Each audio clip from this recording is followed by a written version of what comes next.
Olá, Pebers! Está no ar mais um podcast da PebMed, o maior portal de notícias e atualizações médicas do Brasil. Essa série é um oferecimento da parceria PebHA, a união do portal com a maior instituição de ensino e pesquisa da América Latina, o Hospital de Amor, novo nome do Hospital de Câncer de Barretos. Pebers, sejam todos bem-vindos a mais um episódio do podcast em parceria da PebMed com a HA, a união entre o maior portal médico de atualizações e a maior instituição de ensino e pesquisa da América Latina, o Hospital de Amor Barretos. No episódio de hoje, a gente recebe um convidado especial, Vitor Henrique Oliveira, diretamente de São Paulo, para conversar com a gente sobre saúde da população LGBTIA+. Tudo bem? Tudo bem, Marcelo? Um prazer recebê-lo aqui, Vitor. E para a gente poder começar, eu gostaria que você falasse um pouquinho, como ginecologista e obstetra, da sua experiência com a população trans em relação à gestação, à maternidade, os principais aspectos de acesso a se falar sobre aspectos de saúde pouco abordados em relação a essa população. Marcelo, a gente tem atualmente vários entraves, né, vários desafios, né? Por quê? Porque toda a temática, né, toda a temática que aborda justamente o acolhimento, a atenção, o cuidado integral à população transgênero, isso vai se aplicar também a esses mesmos desafios quando a gente está falando do campo da obstetrícia, né? Então, a gente sabe que para muita gente é uma coisa ainda soa muito estranho quando você fala, por exemplo, dos homens gestantes, né? Quando a gente fala dos homens trans gestantes, muita gente ainda estranha. Então, a gente tem uma série de barreiras a enfrentar, né? A gente já tem uma série de barreiras quando a gente fala da população de mulheres cis. A gente já sabe todos os casos de violência obstétrica, toda a articulação que a gente tem no sistema de saúde, tentando superar esses desafios e entregar uma assistência mais humanizada, né? Renascer com um parto mais adequado, né? Uma experiência de parto mais adequada. Quando a gente fala da população trans, isso ainda fica muito mais difícil, né? Porque a gente já tem todos os entraves de acesso dessa população, né? Ou seja, a população trans tem uma dificuldade muito maior de conseguir, né, acessar o aparelho de saúde, seja o UBS, né, os postos de saúde, as UPAs, os prontos-socorros e as maternidades também, né? E fora os entraves que eles têm no próprio atendimento, independente se é gestante ou não, né? Que é respeitar os pronomes e artigos, né, de acordo com o gênero identificado pela pessoa, né, além de toda a assistência, tentar entender, né, e tentar acolher aquelas demandas da população. Então a gente tem uma série de dificuldades, o que faz que muitas vezes essa população não busque os serviços de saúde de forma adequada. Então, quando você tem homens trans que necessitam, às vezes, de uma rede de assistência especializada e precisam dessa assistência mais de perto, eles acabam tendo um pré-natal mais insuficiente ou então acabam passando por situações, né, indelicadas, situações de violência, de mau atendimento, de mau acolhimento, de negligência em todos os serviços. A gente ainda precisa de conseguir construir uma operacionalização no serviço de saúde para que essa população seja bem recebida, né? Em relação à parte de terapia hormonal que é oferecida e as grandes barreiras em relação à população de homens trans, por exemplo, o quanto a gente ainda precisa avançar dentro da comunidade médica para poder quebrar alguns mitos e algumas barreiras, inclusive para poder orientar em relação à contracepção nessa população. A gente sabe que testosterona, por exemplo, não deve ser visto como contraceptivo em relação a essa população, né? Uma coisa não tem a ver exatamente com a outra. Como que a gente faz para poder orientar os principais métodos contraceptivos para esse recorte populacional que precisa tanto de acesso à saúde? A gente precisa olhar que desde 2008, né, já existe todo o programa que define como que são as formas da gente fazer a harmonização, né?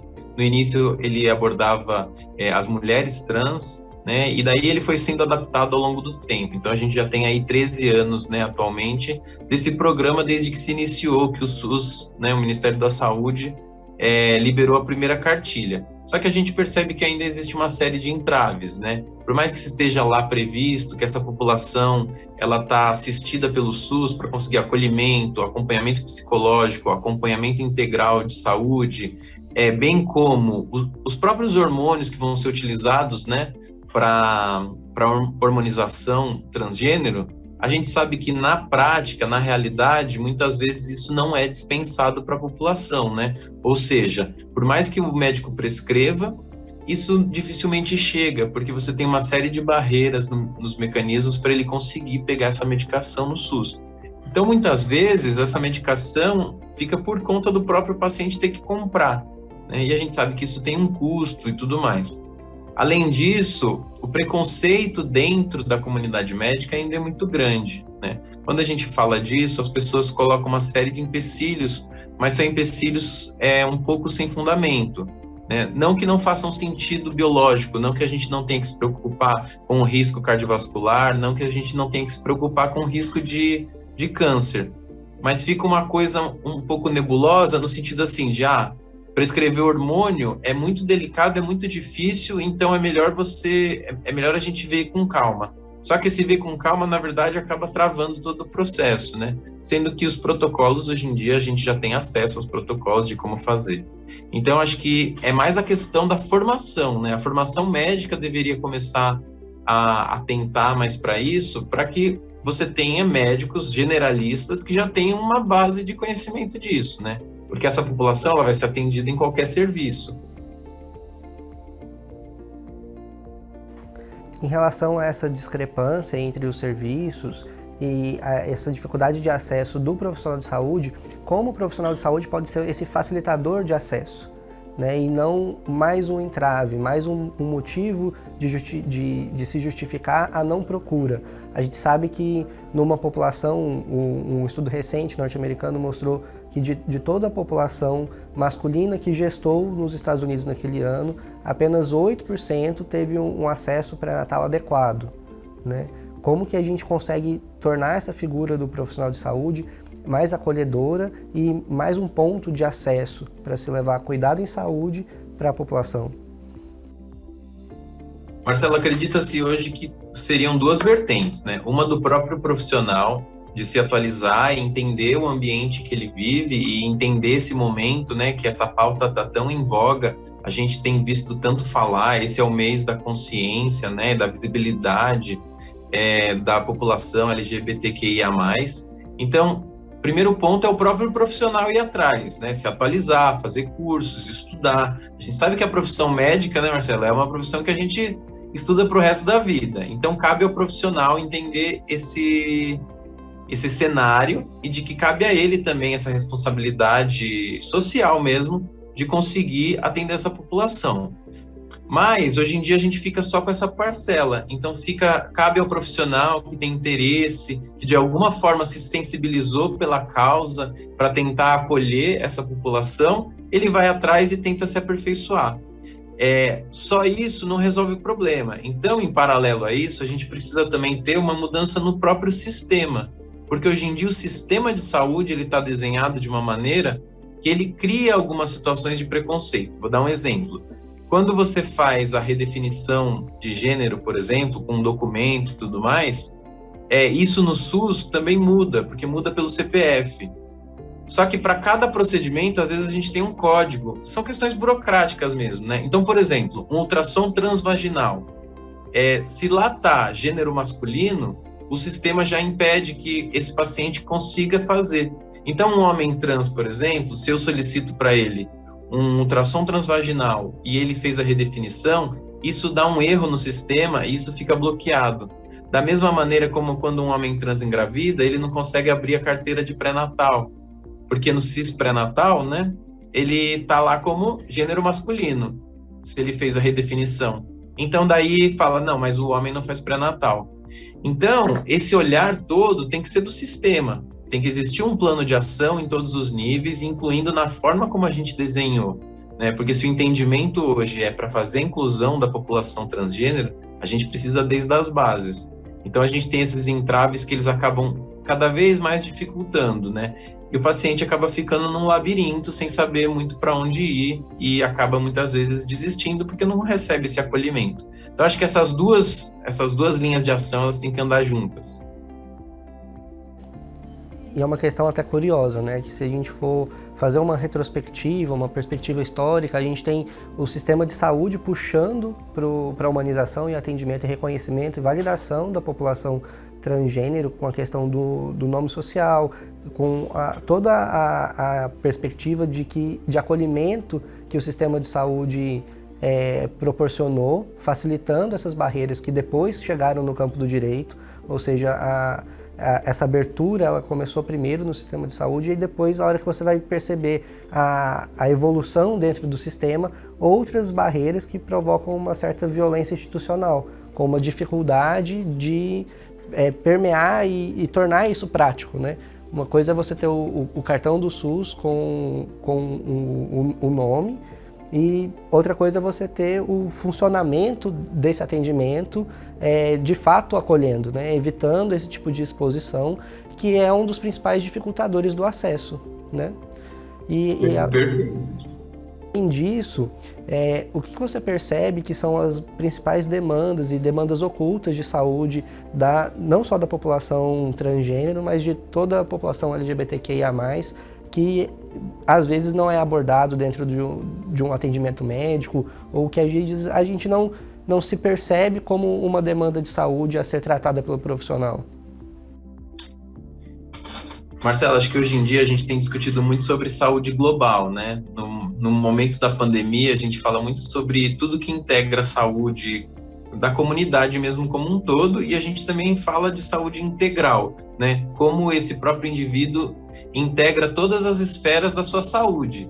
Então, sua saúde financeira, sua saúde afetiva, sua saúde mental, sua saúde física, sua saúde sexual. Quando a gente fala de população LGBTQIA+, durante muito tempo a conotação é que a gente estava falando só sobre temas que envolviam sexualidade, porque parecia, né, ficava no imaginário da população que a gente está falando de orientação sexual e de identidade de gênero, e daí então a gente está falando sobre sexualidade. Só que quando a gente fala dessa população, a gente não está falando só sobre isso, a gente está falando como um todo. Então as demandas ocultas ficam assim, por exemplo, a gente sabe que essa população toda tem um índice de imunização muito mais baixo, porque não procura os serviços de atenção primária, então acaba não participando dos calendários de vacinação. A gente sabe que as pacientes têm um pré-natal muito mais defasado, né? A gente sabe que é uma população que tem uma saúde mental, de certa forma, com vários prejuízos, né? Não por conta de ser uma população LGBTQIA+, então isso está associado com o aumento das comorbidades psiquiátricas, não é isso. Mas é por conta do cenário ambiental e toda a luta e os entraves de preconceitos sociais que vive, isso impacta significativamente na saúde mental dessa população. A gente sabe que os números de depressão e ansiedade são muito altos, a gente sabe que a taxa de suicídio dentro da população é muito alta, né? Sem falar, por exemplo, da população trans, que a gente sabe que uma demanda oculta são os casos de violência, né? A violência não só institucional, como você comentou, mas a violência gratuita que a população trans recebe diariamente nas ruas e vive com esse medo, e muitas vezes acaba tendo situações de clandestinidade, acaba não procurando o serviço de saúde. Então essas pequenas demandas, na verdade não são pequenas, né? Essas áreas da saúde que a gente tem, elas ficam muitas vezes defasadas, porque quando se discute saúde LGBTQIA+, parece que a gente só está falando de sexualidade, de infecção sexualmente transmissível, e a gente não está falando disso, a gente está falando desse indivíduo como um todo, né? Esses homens e mulheres, né, ou pessoas não binárias que não se identificam com tanto um gênero quanto o outro, ou o gênero a identidade intersexo, né? Tudo isso que a gente tem falado hoje em dia, a gente está falando como um todo, porque isso atravessa a vida da pessoa e a experiência dela em saúde. Então, acho que essas demandas ocultas são no plano global, assim, a gente tem que discutir, porque tem muita defasagem, né?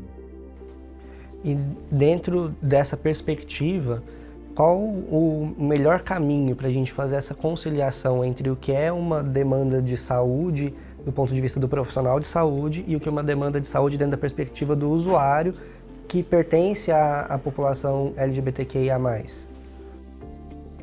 Eu sou um entusiasta da educação, né? Então eu acredito que tanto através da educação da população, né, da população LGBTQIA+, tanto quanto da educação dos profissionais de saúde, a gente consegue começar a fazer uma transformação de cultura, né? Então a gente passa a cultivar, né, uma lógica de acolhimento e cuidado mútuo. Então com isso a gente começa a identificar que algumas demandas devem ser urgentemente respeitadas, né? E essa educação vem através, por exemplo, da educação sexual, que é outro tema super polêmico, que as pessoas acreditam que educação sexual é o profissional ir ensinar sobre relação sexual e coito nas escolas. E não é sobre isso que a gente está falando. A sexualidade humana, ela ultrapassa essas barreiras, né? A gente está falando sobre existência, sobre identidade, sobre construção identitária, né? Então, a educação é uma das ferramentas para a gente conseguir entender todos esses efeitos que gera na saúde, tanto como profissional, como paciente, usuário, né, que procura o sistema de saúde. Daí eu acho que um programa, né, de saúde educacional, populacional, deveria ser feito, porque a gente daí tem as cartilhas que podem, então, alinhar, homogeneizar, né, os discursos dentro do sistema de saúde.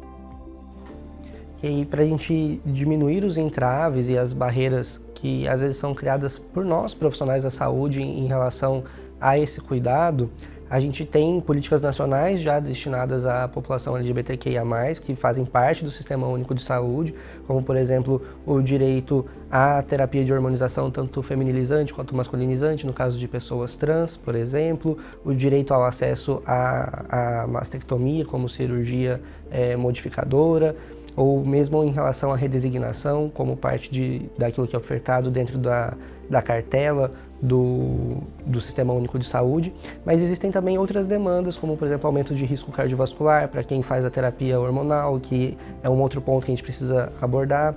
Uma vez no cuidado com uma mulher trans, uma dificuldade que ela relatou para mim em consulta foi justamente a questão de, às vezes, ser vista apenas como uma questão de atenção à saúde sexual no momento da consulta, com uma barreira para procurar o serviço. Porque ela não gostaria de, toda vez que chegasse à unidade básica de saúde, fosse ofertado, por exemplo, uma testagem rápida e que outras questões pudessem ser abordadas. E como a gente consegue intervir junto à nossa comunidade de profissional de saúde para poder trabalhar esses outros pontos de atenção à saúde, em relação à saúde mental e aos aspectos culturais desse cuidado? Eu acho que tem a ver com a mudança na operacionalização, né, das ações de saúde no sistema. Então, o profissional médico, que muitas vezes é o prescritor, né, ele tem que estar atento a todas essas políticas, né, para poder fazer acontecer, porque no papel ela já está escrita, e no papel está muito bem escrita. Só que quando o usuário vai procurar isso, a gente sabe que muitas vezes não funciona. Então, se a comunidade de profissionais, né, cria mecanismos e caminhos para que o que está escrito no papel seja feito, a gente vê mudança, né? A gente tem percebido um movimento cada vez maior de procura dos próprios profissionais de se atualizarem, de entenderem, né, mais sobre a temática, né? Por vários motivos, né? Uma, porque a população LGBTQIA+, tem alcançado novos espaços e com isso vai gerando um movimento de naturalização, né? As pessoas vão entendendo de que são pessoas como qualquer outras. A população LGBTQIA+, é um indivíduo como qualquer outro. E com isso, conquistando esses espaços, vai fomentando. Então, tanto o paciente quanto o profissional, né? Mas a gente tem que criar mecanismos operacionais. Então, um exemplo, numa UBS, o profissional médico, enfermeiro, né, assistente social, que seja, que conhece toda essa política, que conhece o que está escrito nos ditames do SUS, ele tem que tentar fazer acontecer isso na unidade dele, assim como dentro de um hospital, numa equipe especializada do nível terciário, que faz, por exemplo, cirurgias de afirmação de gênero, né? Então, seja a redesignação, né, de neovagina, seja uma mastectomia masculinizadora, independente do que seja, isso tem que ser desenhado e lutado para que consiga, porque muitas vezes essas cirurgias, esses procedimentos, eles ficam dentro de algumas áreas. Por exemplo, a cirurgia da mastectomia masculinizadora está dentro da mastologia. E a mastologia trata do câncer de mama, que é extremamente prevalente na população. Então, às vezes, a fila de espera para um homem trans conseguir fazer essa cirurgia vai ser muito longa, porque os casos de câncer vão passar na frente dele, porque vão falar assim, é por uma ordem de emergência, né? Só que com isso, essa população vai ficar desassistida. Então, a gente tem que criar mecanismos, né? E até como ação afirmativa, para que essa população tenha direitos mais garantidos. Essa questão da praticidade do acesso, né, da garantia do direito, talvez seja o grande desafio nosso, né? Que a política ela está escrita e ela está em vigor, né? A gente tem uma dificuldade de poder entregar esse acesso. Uma vez também em contato com uma paciente que foi em busca de terapia de hormonização, ela disse que ela tinha passado na consulta com um colega endócrino pouco tempo antes e que tinha tido uma barreira, um entrave em relação à prescrição, e aí ela procurou a unidade básica de saúde, mas até ali ela estava utilizando a medicação por conta, sem nenhuma orientação e aumentando os riscos em relação ao tipo de terapia pretendida e em busca de um resultado que é prioritário. Não é um resultado menos importante ou menos urgente do que outro. É tão prioritário quanto, é uma demanda de saúde diferente apenas, né? É isso que a gente sente todos os dias, porque esses entraves, muitas vezes também, eles vêm propriamente de desinformação do profissional de saúde, ou às vezes até de ideologias, né? E isso deve ser deixado de lado. O profissional tem que entender que, independente das suas crenças, ele tem que cumprir um protocolo técnico que está ali, independente, né? Se ele não concorda ou discorda, ele pode escolher isso para a vida dele, né? Mas em relação ao paciente, se o paciente deseja, se ele está sendo ético, respeitando os princípios, né? De não causar nenhum mal para o paciente, respeitando a autonomia do paciente, a gente deve fornecer essas terapêuticas, né? E a gente percebe que muitas vezes não é isso que acontece, né? Vitor, e você acha que a falta de figuras de identificação entre os profissionais em relação à população LGBTQIA+, pode ser também um dificultador desse acesso, no sentido de a gente não encontrar com tanta frequência profissionais de saúde que se identifiquem como parte da população, ou quando se identificam, não ser a imagem de espelhamento diretamente da população. Às vezes a gente não encontra tantos homens e mulheres trans como profissionais de saúde, como na figura do médico ou na figura do enfermeiro, sendo uma barreira para esse acesso? Eu acho que sim, e sou até um pouco entusiasta nessa questão, porque assim, a gente sabe que o movimento, né, LGBTQIA+, ele também é atravessado por outros aspectos, né? Então, se a gente for ver todas as letras da sigla, a gente sabe que os gays conquistaram espaço antes, né? Porque o movimento gay muitas vezes tinha lá representantes, né, homens cis, brancos, lutando pelos seus direitos. Então, a gente sabe que eles conseguiram espaço. Quando eles abrem espaço, hoje em dia a gente tem um número de homens cis, gays, brancos, muito grande na saúde, né? De forma muitas vezes declarada. E com isso a gente foi percebendo outros movimentos, como das mulheres lésbicas. E lógico que a luta feminista vai estar envolvida nessa questão, né? Porque a gente está falando sobre direitos conquistados, né? E ao longo do tempo a gente vem percebendo que com esses profissionais conquistando os espaços de trabalho, né? Conquistando esse status quo de prestígio e de atuação dentro da saúde, a gente percebe que o próprio usuário, ele se sente mais à vontade de procurar o serviço. A gente vai gerando uma rede de cultura, né? Da mesma maneira da população trans, que a gente sabe que ainda é uma população que começou agora, recentemente, ter mais espaço, mais voz, mas a luta dessa comunidade é muito grande, há muito tempo, né? Tanto a população de transmasculina, mulheres trans, travestis, a gente sabe que é uma luta longa.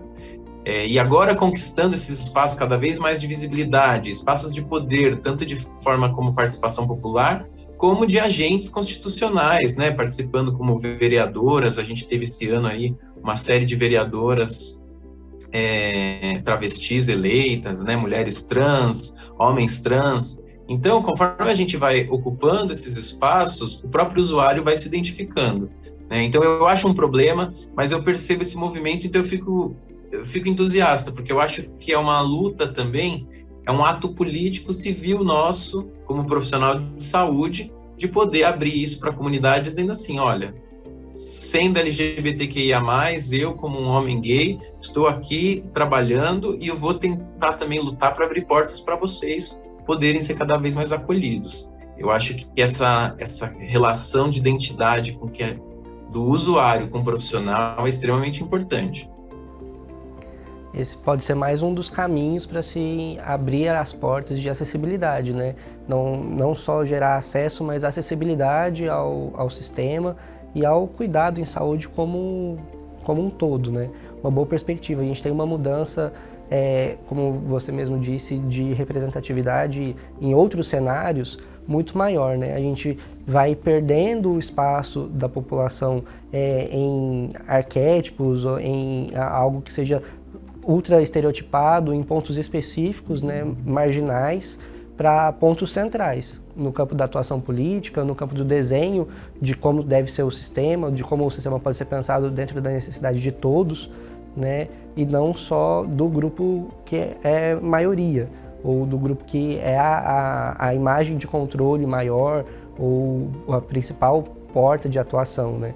A gente tem uma dificuldade grande de encontrar profissionais de saúde em todo o cenário da diversidade humana, né? E quando a gente vai saindo desse cenário e aumentando o leque, a gente vê os impactos disso em indicadores de saúde que são do nosso interesse como um todo, né? Para melhorar a assistência à população.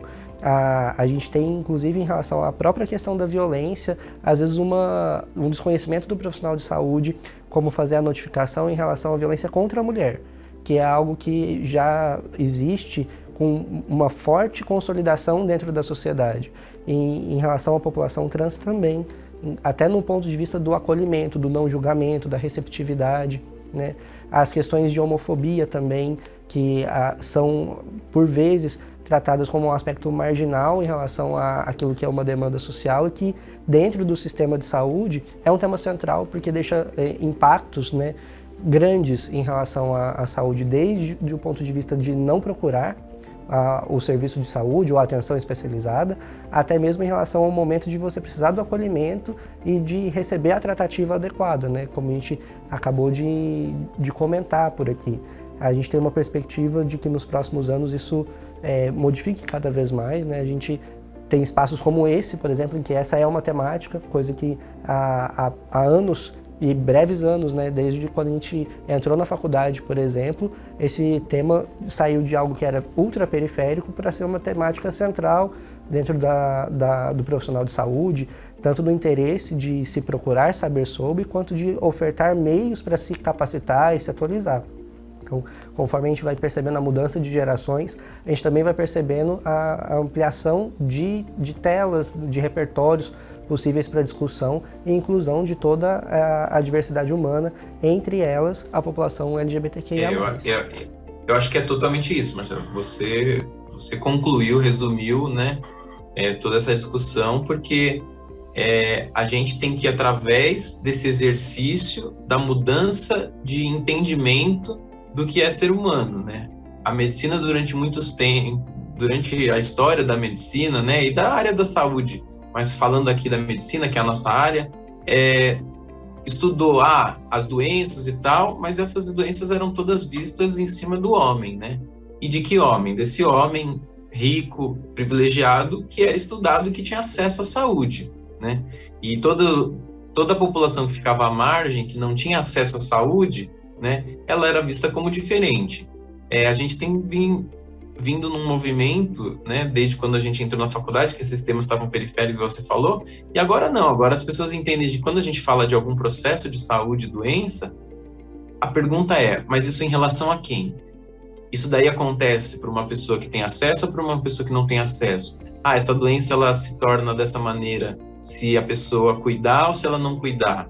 É uma população vulnerável, né? É uma população LGBTQIA+, é uma população negra, é uma população que tem algum tipo de dificuldade de acesso, como, por exemplo, as questões de algum tipo de deficiência, algum tipo de dificuldade. Então, hoje, quando a gente olha para todas as questões, a pergunta é, mas a gente está falando de quem? E com isso a gente humaniza o indivíduo, porque a gente está individualizando, né? Cada caso é um caso. É importante saber o cenário do todo, mas é importante também saber os atravessamentos, como aquela doença atravessa um determinado indivíduo na sua construção, que é única, né? Que não vai ter duas iguais. Aquele indivíduo é único e ele vai experimentar e vai vivenciar aquele processo de saúde de uma forma completamente diferente de qualquer outra pessoa. Exatamente isso, Vitor. Muito obrigado pela sua presença aqui hoje, pela oportunidade dessa conversa. Tenho certeza que nossos ouvintes gostaram bastante. A gente agradece e espera que possa ter mais papos como esse, com temáticas que também englobem outros aspectos da saúde da população LGBTQIA+. Eu agradeço, Marcelo. Obrigado pelo convite. É sempre um prazer estar aqui conversando, né? E eu acho que é um tema extremamente pertinente, urgente, para que a gente discorra nos tempos atuais. As pessoas têm buscado, né, refletir sobre todas essas questões. E é só a gente trocando figurinha mesmo. E as coisas vão mudando ao longo do tempo, né? A gente vai aperfeiçoando a nossa visão e tentando aperfeiçoar as ferramentas que a gente tem para oferecer uma saúde para todas as pessoas, né? Independente de identidade de gênero, independente de orientação sexual, independente de contexto racial, independente de qualquer coisa. A gente tem que estar para oferecer cuidado, né, para o ser humano. Muito obrigado e obrigado também a você que aí nos assistiu e nos acompanhou no episódio de hoje. Se você tiver dúvidas sobre aspectos de atenção à saúde para a população LGBTQIA+, não deixe de conferir os nossos conteúdos no Instagram, nas nossas redes sociais, no portal da PEB. A gente tem, durante todo esse mês, vários conteúdos abordando aspectos dessa temática, inclusive que nós comentamos aqui, desde a notificação até aspectos da terapia de hormonização e outros pontos da política de atenção à saúde da população LGBTQIA+. Esse foi o nosso episódio de hoje, a gente vê no nosso próximo encontro. Você ouviu a mais um podcast do portal da PEB, feito pela maior instituição de ensino e pesquisa da América Latina, o Hospital de Amor. Mais informações e atualizações em saúde você encontra em nosso portal. Acesse pebmed.com.br.